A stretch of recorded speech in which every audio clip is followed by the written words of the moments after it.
Programang ito ay rated SPG. Striktong patnubay at gabay ng magulang ang kailangan. Maaaring may masiselang tema, lengguwahe, karahasan, sexual, horror o droga na hindi angkop sa mga bata.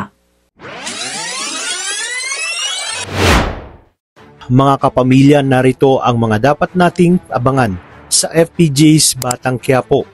Agad na isinugod ni Rigor ang kanyang asawa, si Marites, at ang biyenan niyang si Tinding sa pinakamalapit na ospital. Malubha ang kalagayan ni Marites. Maraming dugo ang nawala sa kanya, kaya't kinakailangan siyang masalinan agad. Baka sa mukha ni Rigor ang matinding pag-aalala at pagsisisi. Ang kanyang pangangaliwa ang naging dahilan ng lahat ng ito dahil sa relasyon niya kay Lena. Maraming nadamay. Si Noy, si Roda, si Tinding at higit sa lahat, ang kanyang asawang si Marites na ngayon ay nasa bingit ng kamatayan. Isang malaking tanong, kung magbabago nga ba si Rigor sa mga nagawa niya o matatauhan na si Marites sa paulit-ulit na kasalanan ng asawa at tuluyan niya ng hihiwalayan si Rigor. Sa kabilang banda, nalaman ni Ramon ang nangyari kaya't labis ang kanyang pag-aalala. Hindi na mahalaga kung makita siya ni Rigor. Handa na siyang magpakita kung kinakailangan.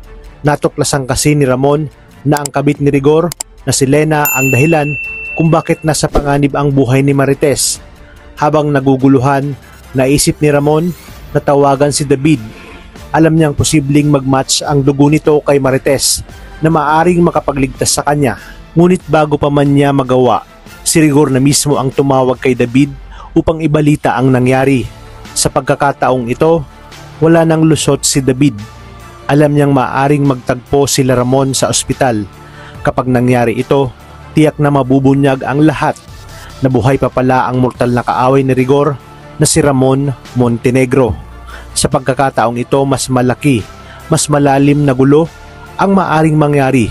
Sino ang unang kikilos at paano magwawakas ang sigalot na ito? Napakarami pa nating dapat abangan dito lang sa FPJ's Batang Quiapo. Maraming salamat sa inyong panonood at pagpalain tayong lahat, kapamilya.